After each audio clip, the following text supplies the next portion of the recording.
Welcome to the Peaceful Inner Warriors United, lawfully organized summit number 10. Chantal Matheson and I are going to be talking terms today. And so I've actually prepared for today in a way that I never have before because we needed to. Because we were looking to others to give us answers that we didn't know how to find ourselves. And so we connected with people that could give us guidance. And now we, like the journey always takes us to that place of being, are at a point where we need to really figure out what works best for us. And so we figured, why not figure it out together? So we're actually going to give you guys some terms, and it's going to actually start with one that I think is as important as any ever could be, and that is sovereignty. What is it? What does it mean? That is not the screen. Which screen are you seeing, Chantal? We've learned this lesson from last time. Sovereignty 101. Oh, you are. Oh, yay, it worked. Okay. I still have childlike reactions occasionally, and I am not going to apologize for it. So I'm just going to pull this up onto full screen, and I'm going to say, if you have seen the YouTube video that I posted, singing an invite to you, which now I've received feedback that singing is not the best way to reach the people that we're trying to reach in terms of the younger generation. So maybe I'll have to adjust, or maybe we introduce some information behind why I do it, and others too. And then the kids say, ooh, now I'm interested because I understand, because we don't like what we don't understand, which is precisely why Sovereignty 101 is about learning to fight in spiritual wars, of which this is the ultimate one that we're all in right now. And so I looked up these terms from Wikipedia. So I did exactly what anyone else can do, and I'm not claiming to be special in any way. And I'm only doing this, and Chantal as well, because it's needed, because we're needing to do it for our own selves anyway. So what you're tuning into today is the Peaceful Inner Warriors United lawfully organized summit. And sovereignty is the biggest thing we need to understand, is a supreme power or authority. So how can we hope to wrest sovereignty away from the oligarchy and back to the people? And so then I looked up oligarchy, and it's where a small group of people control many. And then similar words to sovereignty, which is the supreme authority within a territory. In any state, sovereignty is assigned to the person, body, or institution that has the ultimate authority over other people in order to establish a law or change an existing law. What that means, after all the things that I have seen with my early days into the study of common law, is essentially what that means is that when we go against the law because we're suing someone, we're actually putting the law itself on stand, because we are sovereign ones when we understand who we truly are and the power that we have, which is what they're not expecting and what they're not ready for, and what makes this a threat. Because when you actually get people out of the boxes that previously they used to keep us feeling safely separate from each other and ourselves, that then is when we get back to the truth, which is how powerful each of us are as the beacons for our community, the lighthouses where we are, for the ones that look to us in the darkness of their own uncertainty, and then see you standing, shining, even when you're hurting. And they say, I can make it another day too. There is light in the distance, and that is you. So please understand the significance of who you are and what you came here for. The similar words to sovereignty that would be well done to each investigate, because if we become wordsmiths, people who wield our words responsibly, we can use the sacred word as a sword to cut through all the BS of what no longer serves, so we can craft what is required now. and that is the raft humanity will float into the age of Aquarius in. We're already there, except for we are now crossing the liminal threshold collectively. As we move out of the home zone of the known into what is unknown on the way to actually getting to where we will play and then reflect one day and say, holy crap, that was a ride. When we had to take a stand and do things we didn't understand, that is when we understand the importance of understanding words, which are the wands that we use to create our lives.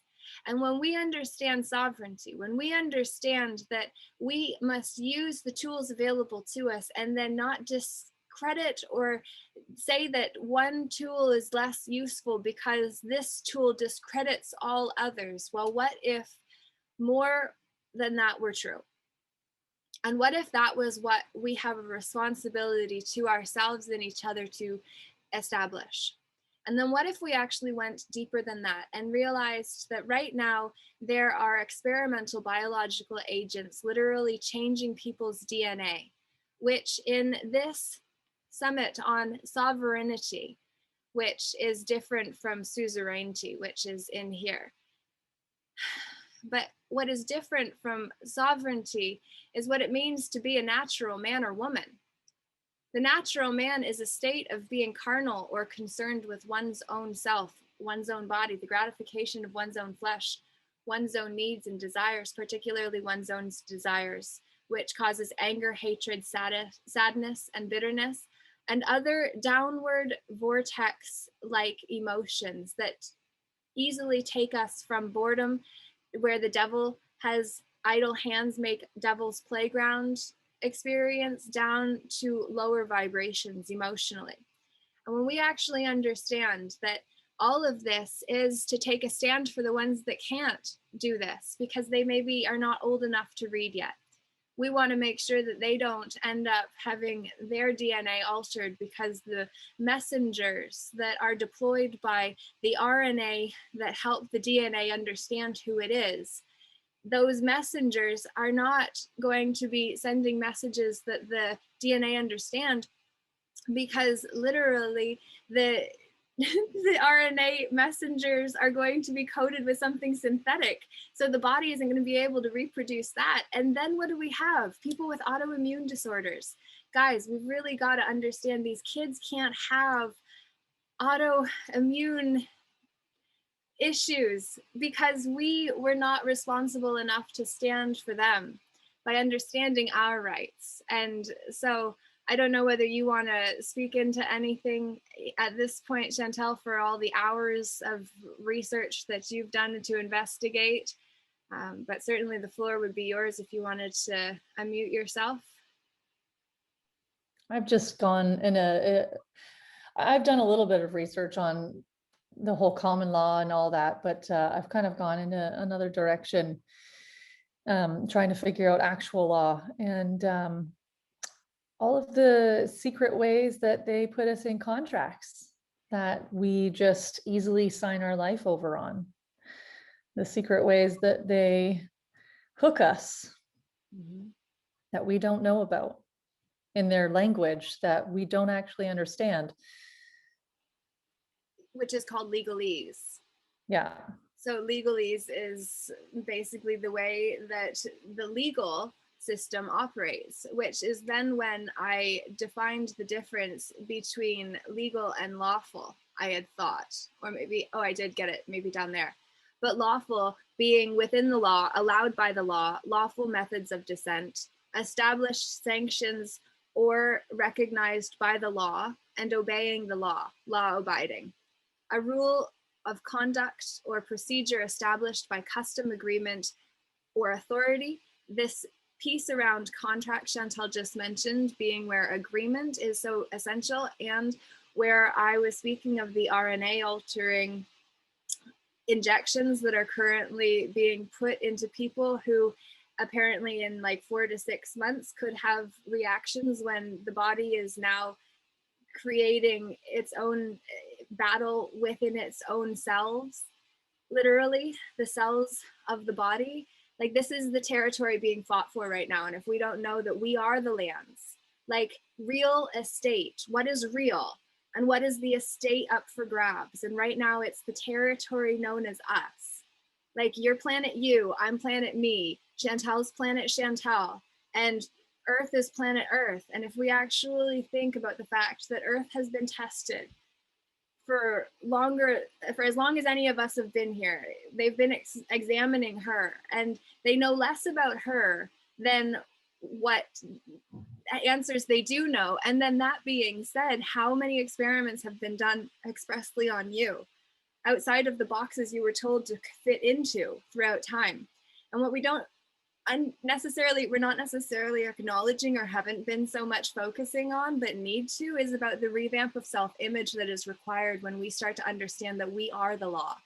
Because when we take somebody to court, we're putting the law on the line, because that's when then we understand a law is a rule of conduct or procedure established by custom, agreement, or authority, the body of rules and principles governing the affairs of a community and enforced by a political authority, a legal system, international law, the custom or the condition of social order and justice created by adherence to such a system, a breakdown of law and civilized behavior, a set of rules or principles dealing with a specific area of a legal system, tax law and criminal law. And then that was when I found this definition on Pearson Education's Champion website about law in action, understanding Canadian law. And here it says that it is a right is a legal, moral, or social claim that people are entitled to primarily from their government. I should have put a space here. Oh, I can't change it right now. As a hyphen, for the govern of control and the ment of the mental body that rules us, understanding that an entity is a thought form that has accrued energy. And you can have that energy be in the physical form or energetic. What you have to understand is that you are so much more than just the form that we can see as our we. And so that is then when we realize freedom is a right, the right to live your life without interference by the government. Freedoms do have limitations that are necessary to protect public safety and the fundamental rights and freedoms of others. The Declaration of Independence and the Declaration of the Rights of Man declared that all people have inalienable rights to equality and freedom, which means that we need to understand what our inalienable rights are. And that then is when I actually went down to where it defined the difference between those, because if we don't understand what we're talking about, we don't know what we're talking about, and we don't have power. So the difference between inalienable with an I and unalienable is evidently significant.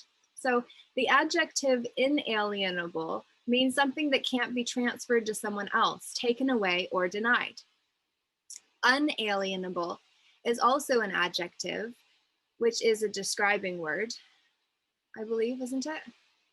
Oh, darn it. I shouldn't have tried to pull out my English grammar corrective skills. Never mind. Forget I said that. Okay. Unalienable is also an adjective that can be defined as not transferable to another or not capable of being taken away or denied. Inalienable. So you would almost say that they are the same. They can't be transferred to someone else, taken away, or denied as inalienable, and then not transferable to another or not capable of being taken away or denied, inalienable. What's the difference? Or is it just semantics?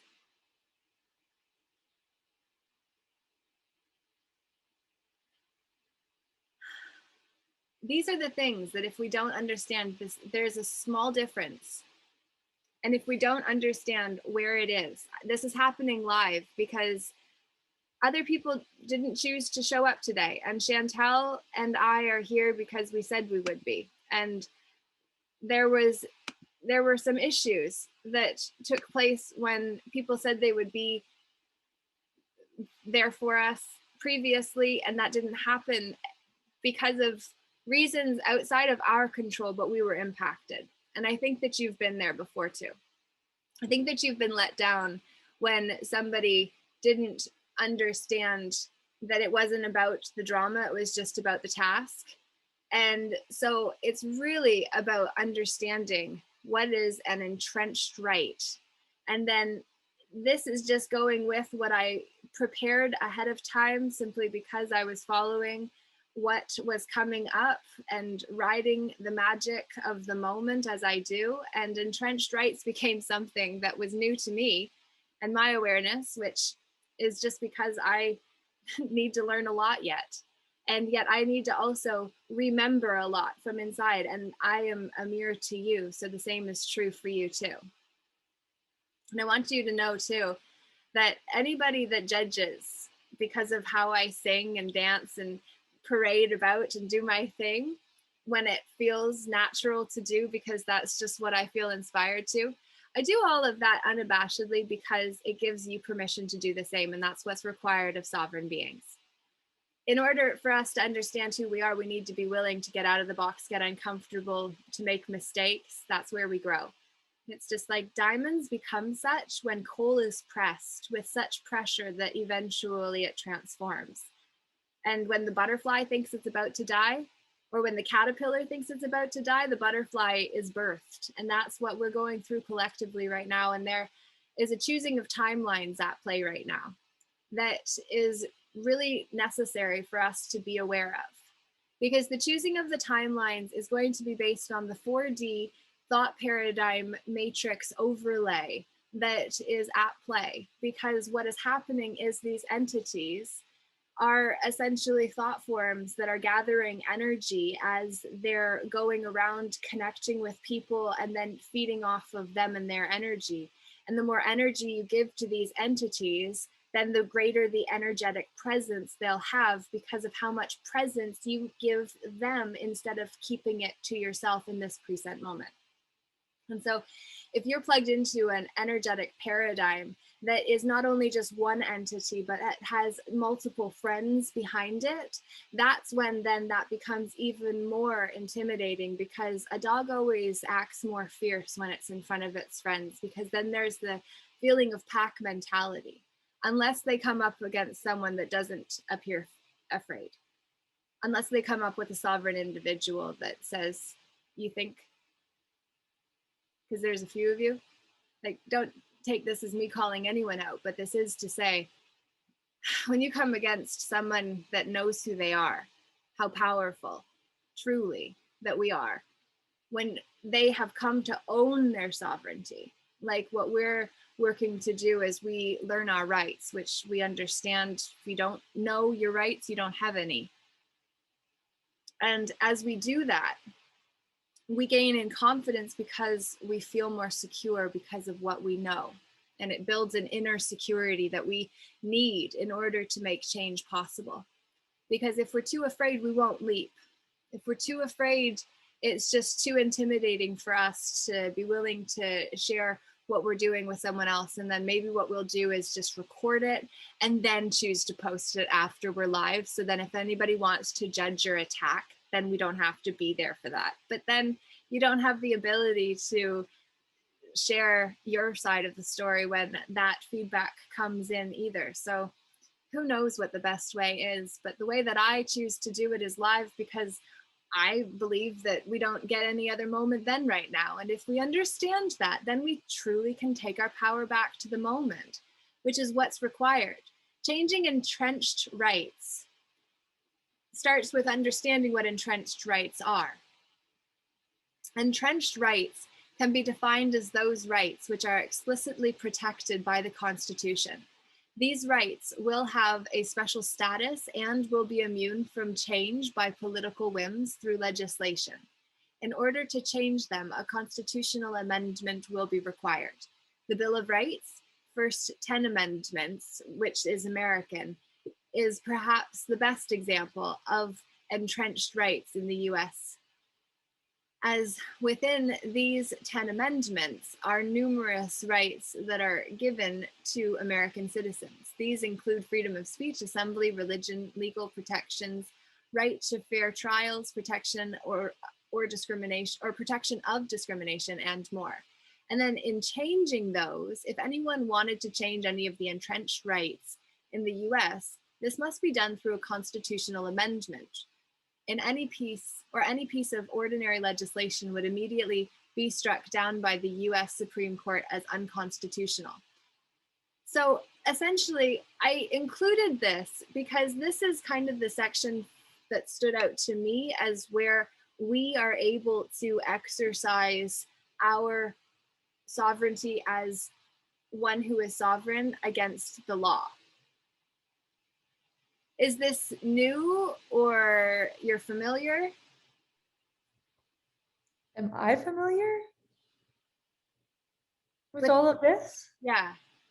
I've not looked up the definitions. I mean, I'm familiar with all the words. They've been used a lot in everything that we've been getting into lately. Yeah. But it's still not entrenched in my mind. Woo, I love it. The application live. That's what it is about. That is exactly what it is about.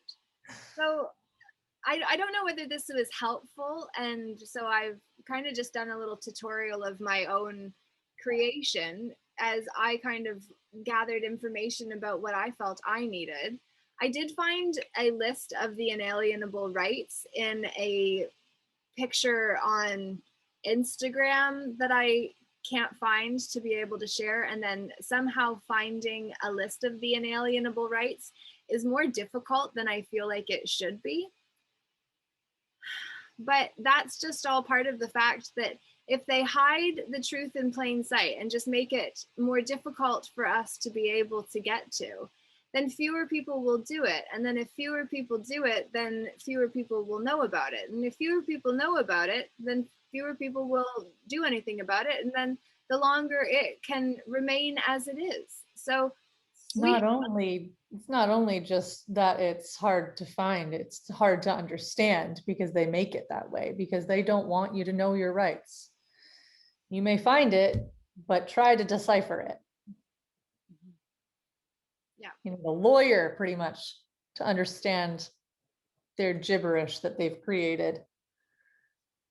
But when you hire a lawyer, from my understanding, that's giving away your rights as a sovereign, being able to advocate for yourself, which then makes you at the beck and call of the one you've hired to protect you. And then if they're not actually doing that because they have a vested interest in something other than justice, then ultimately that's where the system has really been falling and failing. And ultimately what we believe is that people need to be held personally accountable and responsible, which is part of the reason that I wanted to go into some of these definitions, including and especially what sovereignty means. Because if we understand that we are sovereign beings, that's when we understand that we need to raise our own bar, raise our own standards. We need to not just expect more of ourselves and then just use that as an excuse to beat ourselves up for not getting all of the extra things that we put onto an already full to-do list done. But it's about understanding that we have to really be we have to be disciplined in this experience. We have to know how to actually communicate with our intuition. We have to feel safe on the inside. We have to have a correct relationship with power. And there is a chapter that I wanted to just give an introduction to from Saint Germain on Alchemy on power, which is in the threefold flame, if that would be all right by you, Chantal. Sure. Yeah. Okay. So I'm going to start by just reading where I flipped open to in this moment, which is right after commemoration of Washington. So this is a picture. Can you see that well enough to make it out, with angels and a guy kind of ascending, I guess? I don't specifically know the meaning of it, but The goddess of liberty, patroness of their sacred cause, was perhaps the most revered of all the heavenly hosts. In 1775, Thomas Paine honored her in a ballad called Liberty Tree. In a chariot of light from the rains of day, the goddess of liberty came. 10,000 celestials directed her way, and hither conducted the dame. A fair budding branch from the gardens above, where millions with millions agree, she brought in her hand as a pledge of her love, as the plant she named Liberty Tree. It was the goddess of liberty who appeared to George Washington and gave him a vision of 3 trials that America would face. The first trial was the Revolutionary War. The second, the Civil War, and the third is held at bay by the invisible hand, while we the people yet resolve by law and by love the fate of our destiny. This period of crisis was foreseen not only by George Washington, but also by the prophet Daniel, who wrote, "And there shall be a time of trouble, such as never was such, and there shall be a time of trouble, such as never was, since there was a nation even to that same time." Historian Arnold Toneby used the phrase time of troubles to describe the chaos that accompanies the disintegration of civilizations. From a historian's point of view, many agree that we are now living in that time of troubles.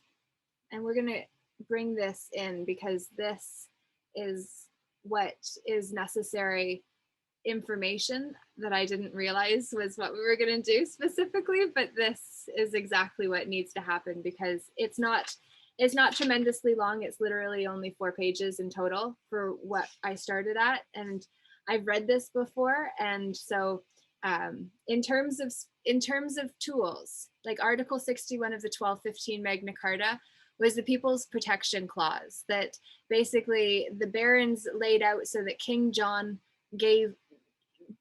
he was no longer above the law and no one else was thereafter, because it did say 3 times in the 1215 Magna Carta, in perpetuity and forever binding.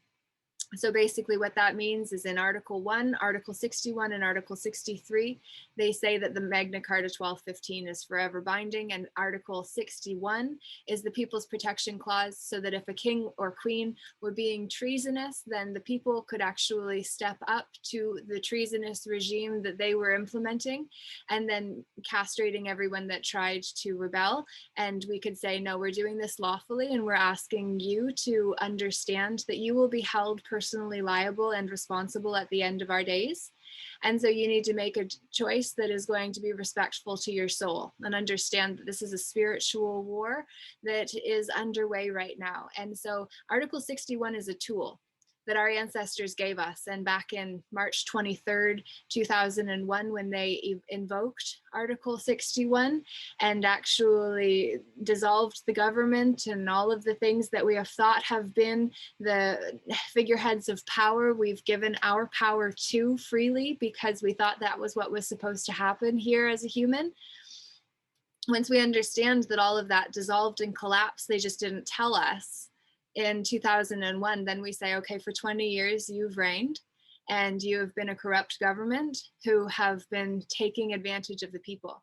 And you may say, and we may have all learned to repeat it, that the only thing that is guaranteed in life is death and taxes. Well, I say the only thing that is guaranteed in life is the human spirit will rise up when there is enough pressure and adversity against the people for the fist to be so near to punching the ones that we love hard enough that we actually say, F off, I don't think so, not today. And be like the alchemist and the one who drove all of the caravans through the desert, who said, today is as good as any day to die. Today, what makes today any less or any better or any worse? We just have to really breathe that in for a moment and say, you don't know if you get tomorrow. But when you go out tonight and you have to answer for what you've done while you were here, how are you gonna plead your case? In terms, you were already born worthy. But when you are here, we are all accruing karma. And that karma is either going to come with us into the next life, or we're going to transmute enough karma so that we can actually ascend into the next life and be like the Christed one, that we actually connected one. And were you going to say something, Chantal? No? Okay, I could just see you moving around, so I wasn't sure. I wanted to give you a chance. Caleb just went by. Our people matter. So the period of crisis, we'll go back to this point, but recognize the point of all of this is that these times are upon us. And it's not about what's going to happen to us. It's about what we're going to do with what comes our way. Like, life is either happening to you or for you. And your choice to decide whether you're going to say it's for you, that all of the adversity is just making you into a beautiful butterfly like the world has never seen before, because it hasn't. Beautiful. So this period of crisis was foreseen not only by George Washington, but also the prophet Daniel, who wrote, "And there shall be a time of trouble, such as never was since there was a nation, even to the same time." Historian, I've already read this. Despite our nation's new buoyant mood, feelings alone won't see us through this crisis. We are vulnerable to any number of potential disasters: economic collapse, nuclear war, crime, pollution, toxic waste, and dangerous new technologies, not to mention the genetic engineering of the coming race. It will take more than enlightened leadership to meet this challenge. No mere mortal can solve our problems. Whenever the Israelites charted a course independent of God, the results were calamitous. If the ancient Israelites could not solve their problems without God, should we be so foolish as to try?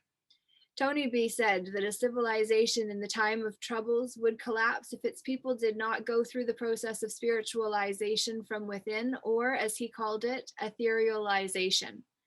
He was looking toward a veritable revolution in higher consciousness. That is the key to salvation and the moral regeneration for which America was established. Now that we know who we are and the nature of our legacy, what should we do to survive the chaos theorized by Tony B, foreseen by Washington, prophesied by Daniel, and predicted by our Lord as the Great Tribulation? We, the people, ought to be comforted and strengthened by the message of history, that God in his heavenly hierarchy, the Great White Brotherhood, conceived, bore, watches over, and is involved in the affairs of our nation. We ought to get personally involved in finding solutions to our problems, but most of all, American Israelites should do what their fathers did: call upon the Lord. After all, would the God of history, the God of Israel, lead his people so many millennia and then abandon them at the last moment? Not if he remains true to himself and to us. And the I am that I am of the Exodus is the faithful and true, the same, the word of revelation. As all the adepts in the tradition of Christ have taught, prayer is a spiritual technique which combines the esoteric sciences of sound and invocation to create thought forms on the inner planes. These have the power to change the course of events in the world of form because their fulcrum is the word itself. In these final days, we are reminded by the holy angels to address our calls not only to Archangel Michael, whom the Lord named to Daniel as the great prince which standeth for the children of thy people, but also to the great adept of the Brotherhood, who is the sponsor of the United States of America and presiding master of the Aquarian age, Saint Germain. It is an irony of history that the same Saint Germain isn't on every child. It's an irony of history that the name Saint Germain isn't on every school child's tongue, and that every American president has not earnestly sought his counsel. For it was Saint Germain who embodied as the Christ-bearer colonizer Christopher Columbus, and as the founder of Freemasonry Francis Bacon, and who but Saint Germain held the vision of a new Atlantis based on the principles of spiritual freedom and civil liberty for millennia. Indeed, Saint Germain worked tirelessly for the reassembly of the tribes of Israel and Judah in the New World, and labored to infuse the land of his dreams with the one virtue for which he gave his life again and again: freedom. Saint Germain invites us to rise to higher levels of consciousness and to find immortality in God, to be free. And if that isn't what the mystical tradition of America is all about, what is? So every 4th of July, remember that behind the effect of the joy felt by millions from those brass bands, the fireworks, the watermelons, the all-star game, and the carefree atmosphere of summer, there is a cause, the cause of freedom, the cause of Saint Germain, and the cause of the saints who move among us robed in white. And when you hear those old patriotic songs, listen to the lyrics. They express a true love and recognition for the great white brotherhood and Saint Germain, the master alchemist, who translated our father's gift of free will into the greatest system of political, economic, and spiritual freedom the world has ever seen. Our fathers God, to thee, author of liberty, to thee we sing, long may our land be bright with freedom's holy light, protect us by thy might, great God our King. And that is the chapter from Saint Germain that was called to be read because so many of us need to be fed on a soul level and we don't even know how to do it. The chapter that I had intended to read to you was actually about power, and it is about power defined that I want to start. Now, power has taken many forms. Abuses have marred its use, whereas virtue has enhanced it. Tyrants have exploited it, and politics and religion have been molded around the star of power blazing in the firmament of society. The primary types of power are physical, mental, emotional, and spiritual energy in various forms. There are electrical, chemical, nuclear, elemental, and cosmic power, and there is temporal power consisting of social influences and mass pressures, governmental and religious authority. Meanwhile, karmic power affects everyone's status, attainment, and progress. All power is interrelated. Some is stored, some is static, some is dynamic and subject to a rapid decay rate. All power is subject to two primary qualifications under the classification of relativity: divine and human, or cosmic, universal, and material, transitory. The Maltese cross, emblem of my dedication to the cause of freedom, is a balanced thought form which may be used to illustrate the qualifications of power. As many realize, a cross symbolizes the meeting of two planes of consciousness: the horizontal bar representing the plane of the human consciousness, the plane of the ego, and the vertical bar representing the energies of God descending from the realm of spirit into the quadrants of matter. The center where the two lines intersect is the point, orifice, where the energies of heaven are released to the earth, and in truth, it is at this point, which is actually the point of the qualification of power. That great alertness must be maintained by all who use power in its many aspects, including its organic and inorganic forms. The power of speech itself, the power in the spoken word, and the power of the word, whether released by pen or edict of sword, changes the course of history and alters the lives of those affected by its release. Whatever its subsequent use or abuse, the tangled threads of power have always flowed, symbolically and actually, from the orifice of the cross.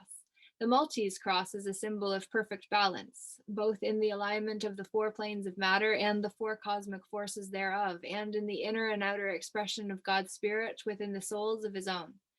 As such, the Maltese cross illustrates the drawing forth of light's energy and consciousness from on high through the north arm for the manifestation in the world of form of God's omnipotence, omniscience, and omnipresence through the west, south, and east arms, respectively.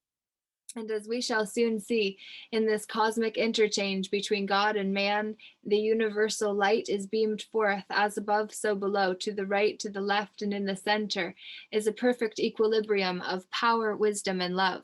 Blessed ones, it is easy to complicate that which is simple, but it is often most difficult to simplify that which is really complicated. This I shall attempt to do for you in this study.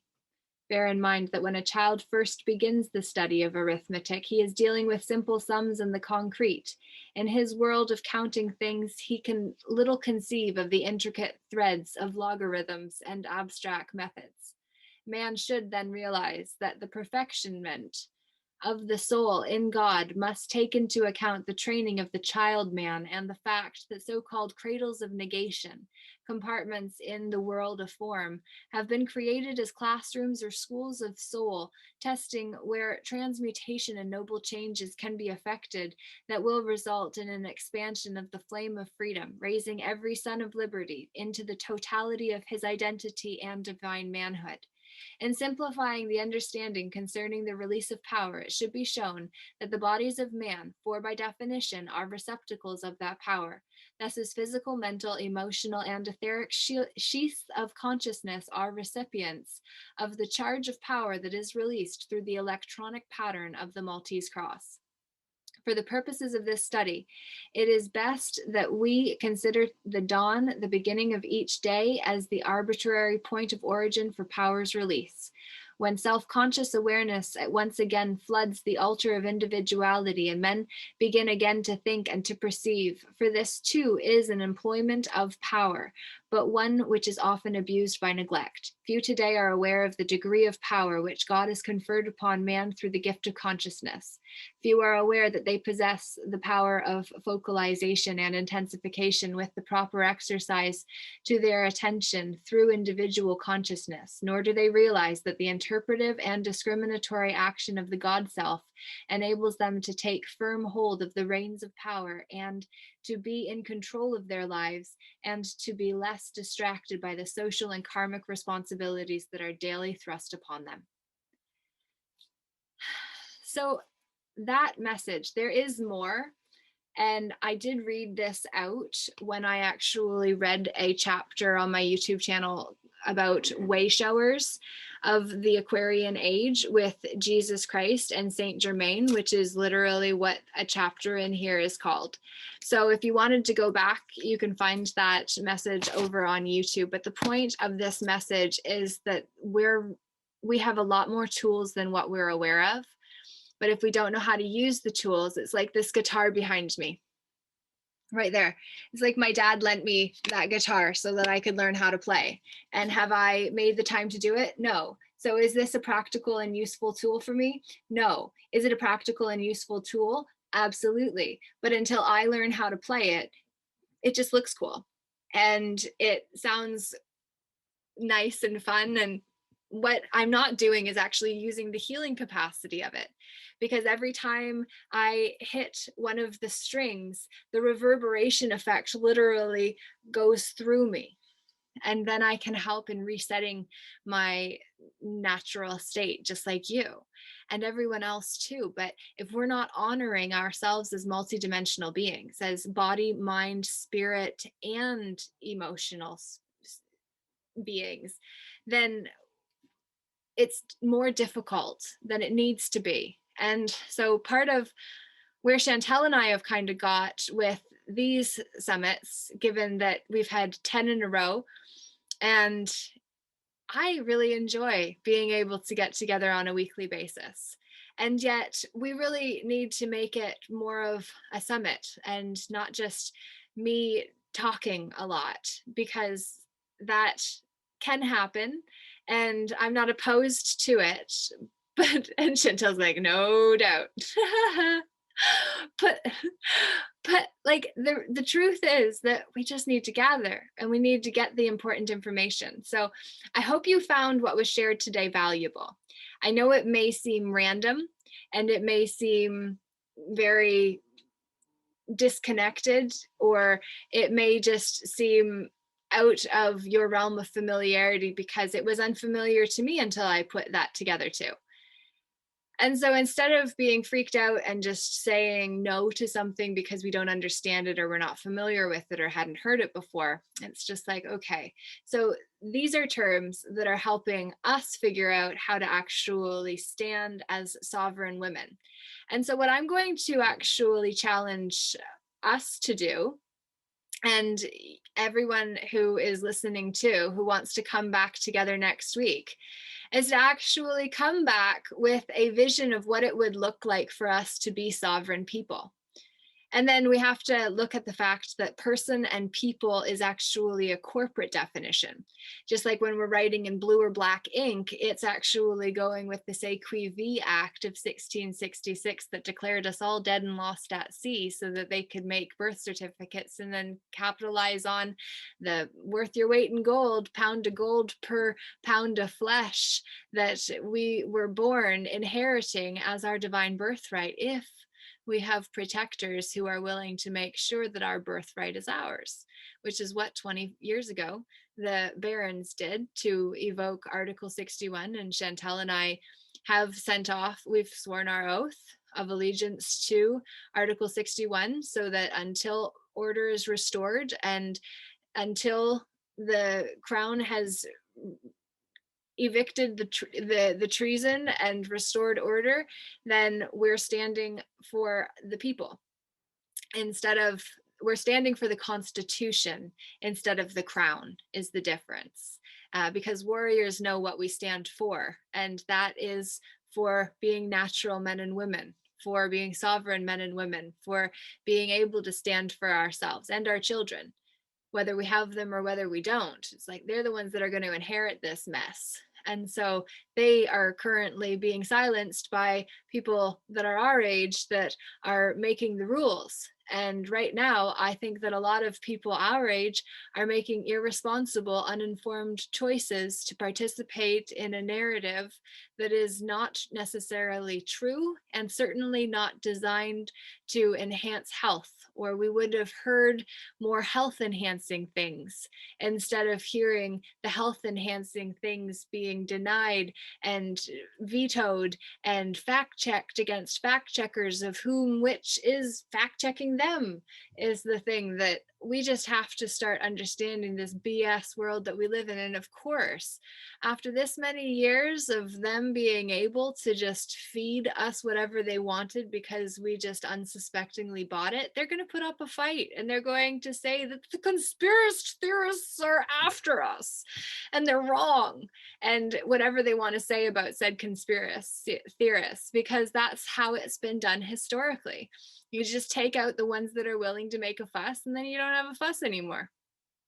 Simple. That's what they're doing in South Africa when they come to collect the land, because in Agenda 21, that South Africa is marked for extermination, and so is Canada.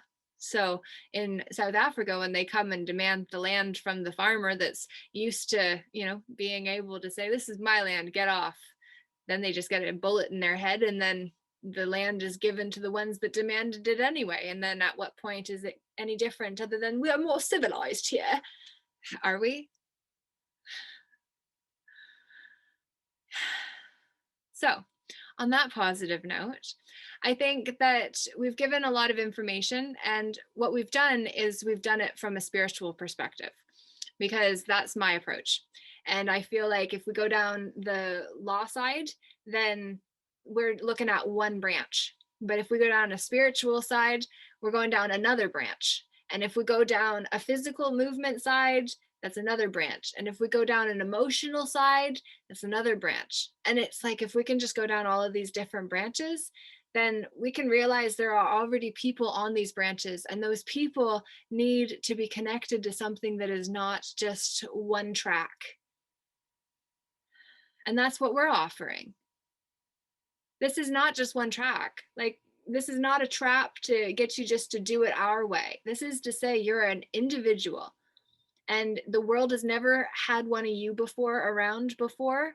And so we need to lawfully organize ourselves to be stronger so that we can come together and take a stand from an empowered place of understanding that our choices will be judged at the end of our time here.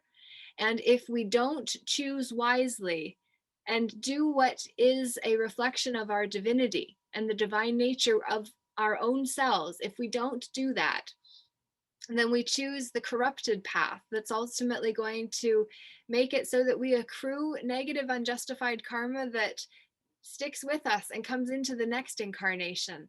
But right now, all we got to do is transmute 51% of our karma. And so these stories about what is coming, could they be true? Yeah. Could it happen? Maybe.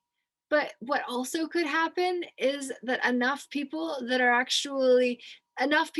start to wake up and realize that they will be held accountable for their choice to participate in it, even if it's just doing the mask shaming of the people that come in to the corporate establishments that are just waiting for us to have complied long enough to change the bylaws so that then we have to wear masks. which is what they're aiming for in this corporatocratic takeover. And if we don't understand that they're going to change the bylaws right around the same time as all of the other businesses have been bankrupted and put out of business, so the only options are the box chains, and then if you've been as rebellious as we who are on screen have been, we don't get to go and eat and feed our family unless we comply and fall into line after we've been publicly shamed, would be the traditional way of making sure that someone like us actually changed and conformed, or else just got out because you're making too much of a noise. You're making too much ruckus. It's like the reason that they throw the young lions out of the pride before they get killed by their father. It's like sometimes we just have to go off and build our own tribe, and that is ultimately the hero's journey. And ultimately we do need to build tribe, and that's why we have these summits. And while it may be just Chantal and I here today, I didn't promote it at all, really, other than the meetup group this week. And I made a singing video ahead of time, but I really wasn't feeling the need to necessarily have a whole bunch of people, because right now there is a lot that is shifting and changing right now as affiliations change and as individuals step up and collectively we go through change. So I didn't quite know what to expect. I didn't also invite any guest speakers this week, though normally we do that, and so that will be kicking off again. But today I wanted to actually give those definitions and then say, look, when we don't understand something, we need to look it up. And if you're going to make any kind of contract, like what Chantal had said, you need to make sure that you're getting a print off. So anything that you sign is a contract. And if you don't have the proof of what you signed, then you're SOL. And what does that mean? Don't sign anything. No contract is a good contract. None of them, not one.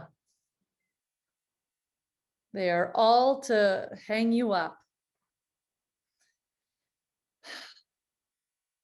So Chantal has actually, how many hours have you focused on learning about the words behind the laws and the traps? I only just started getting into it. It's all about adverb, verb, like the words start with a vowel, consonant, and end in a vowel consonant, and it cancels out the word. And I'm like, oh my gosh, like pretty much everything is just contract that really cancels itself out and nobody understands it. And you have to take a course just to understand right what things are saying. Yeah. I've only spent about 4 hours trying to understand it. Yeah. Well, 4 hours is like probably 3 hours and 55 minutes longer than most people have patience for. So well done for sticking through it and for sharing the information with myself and others and being part of the grassroots movement for change, because it truly is about who we connect ourselves with and then how we challenge one another to grow and be better. It's just like in these summits, Chantal may not say as much as what I do, simply because that's just her choice. And the floor is there, and I look forward to when you guys get to hear the brilliance that comes from this woman. And the thing is that we all need to get out of our comfort zone in order to be able to do what's required. That's why we need to understand what it means to be sovereign and the supreme authority within the territory of us.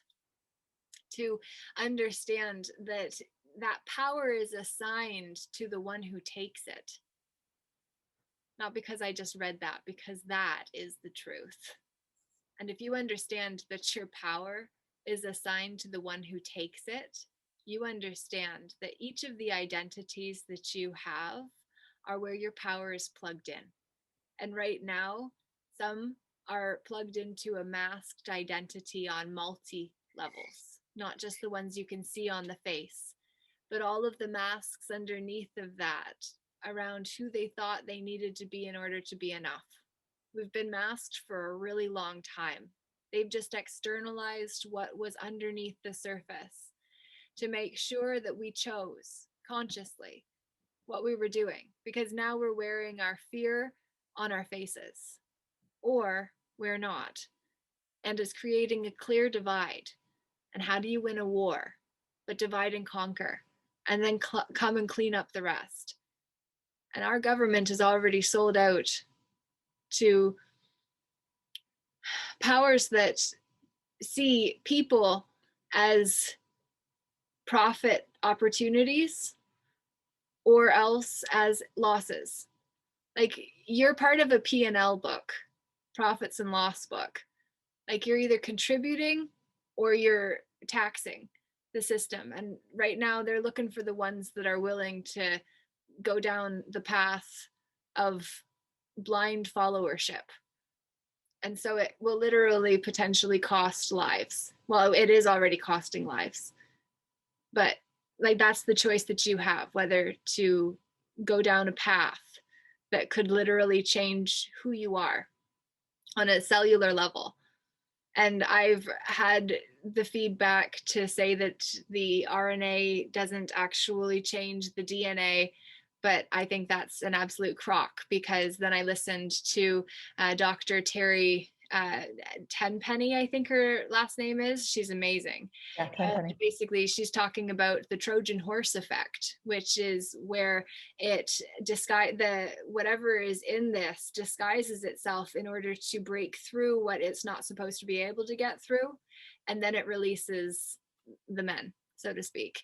So the Trojan horse effect is literally the war strategy they've used for years, and they're using it now against the ones that are naively taking what their parents are giving. And blind trusting, blind followership is how the cows go to the meat slaughter house if we don't step up. So we're doing our best to help wake up the ones who are willing to see that there is another way, and that you don't have to be on your own to do it, and also to say you will be hated. Welcome to being controversial and alternative. And you got to get over yourself enough to be able to say what we're here for is more important than who likes us. Absolutely. So, respect. You're going to say the end? No, I was just agreeing. You can't be caring about who likes you when you're going to go against the grain of what everybody has been used to following. And I've never been too keen on following the sheep into the slaughter. So I'm quite happy just having people who understand what's going on rather than those who just want to abide by what everybody else is doing, just to be accepted, just to be liked. Don't care. Yeah, I know. Well, there's all kinds of different people too, right? And it's just like, there's the ones like us that are just like, okay, we need a solution to this and we need information. So we've been gathering information for a long time in order to have the knowledge that we do now, to be able to be continuing to gather knowledge from a more informed place so that we can see that knowledge from a different lens. And then I forget what the comparison, I feel like it was going to be to the people that don't want to. Yeah. It's just like, there's the people that don't want to do that. It's just like, there's all kinds of different groups. Like, we're warriors. And there are ones that are soldiers. Like, soldiers take orders, and whether you believe in it or agree with it or not, like, you get your target in the scope and you shoot it. And that's just what happened in order to execute the order. And it requires defying our divine nature. So there's that piece of it. And it's just like, you can be a soldier, but if you're a warrior, I don't know that you could be a soldier. Because, like, I've considered being a soldier many times, and it's like, I don't know that I could, well, I don't know if I could do it. Like, I'm sure I could, like, if it absolutely came down to it, like, I don't know, that's the question I guess we got to ask ourselves. Like, could you kill somebody? in order to be able to stand for what you believe in. And it's just like, I wouldn't kill somebody for an order. No, I wouldn't take a life for a paycheck. nope. So that's the point, right? It's Yeah. just like, I guess that's the point. It's just like, There's always another option. will you That's defy your the, own nature? yeah. We're not going the right way if that's how people are going to be. Well, that's how it's been. Yeah, I know. And we're shifting it because we're choosing to, because we're having summits like this of conscious conversation where we're saying you need to know that you're worth it, that your soul's on the line, and that the devil loves idle hands because boredom is the top of a downward spiral of emotion. And when we are in a lower vibing emotional state, then we are easier to manipulate. No distractions, no fatigue was the advice I was given by Brenda Williams when I was just going through my journey. And she just said, no distractions, no fatigue. Because if we're distracted, we're not focused and present, which means we'll miss something. And if we're fatigued, then we'll also miss something and we're more vulnerable because our energy field is not as strong. So understanding. It's how they're keeping us right now. Fatigued from fear, from worry, from, just having to deal with this whole situation. It just drains the life out of you. It's a life sucker. Yeah. Yeah, it can definitely be, which is what the whole piece about the entities that I shared is about. It's like if you've got like a little baby idea, it doesn't take much of your attention. But if you've got like a big whopping like freaky spider looking at you that's like that big, it's just like you notice that. Like you're afraid of that. Well, that's just the energy that has accrued around this entity that now just looks really scary. Kind of like the green man behind the curtain on Wizard of Oz. It's just like it's just a little man, but like the shadow looks huge. Yeah.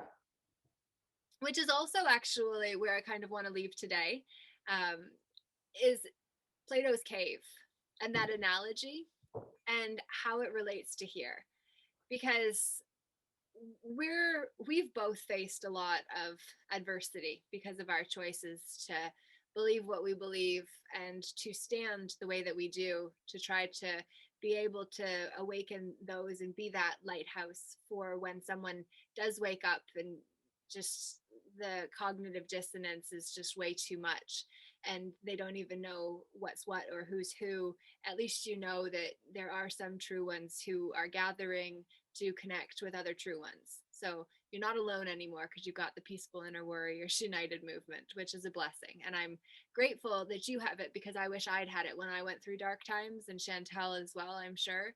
It's just like if we're not alone when we're going through what we're going through, it's a completely different experience. And sometimes we do need to go through things alone, but to know that you've got cheerleaders at least at the edge of the cave is significant. And that brings us back to Plato's cave and that metaphor of being in the cave and then seeing the shadows dancing on the wall, but not realizing that they were shadows, and to always be so terrified of when anything passed and what was coming in. And everybody was very fearful of the shadows on the wall, thinking that they were things that were coming after them. And then one day, a brave young one in the cave decided to emerge. And when he first came out, he was blinded by the sun, and it took time for his eyes to adapt because he'd never been out there before. But after a time, his eyes finally did adjust, and then he started looking around, and all of the magnificent things that he saw, his senses were in overload, and it was just such a delight that he ran back to the cave later on that night, and he made such a ruckus coming into the cave that everyone was angry because he had scared them so much in coming back. And then he started to say, but no, like, guys, you don't have to be scared of those shadows at all. And you didn't have to be scared about me coming in. Like, yeah, there's things out there that you can be afraid of, but like, it's way safer out there, because like, at least that way you can see so much more, and there we can find a better place to live. And he was trying to advocate for possibility. And everybody that was in the cage, in the cave, hated him because of the possibility that he represented to them that they didn't want to seize. And it was easier to hate the messenger than it was to buy the message.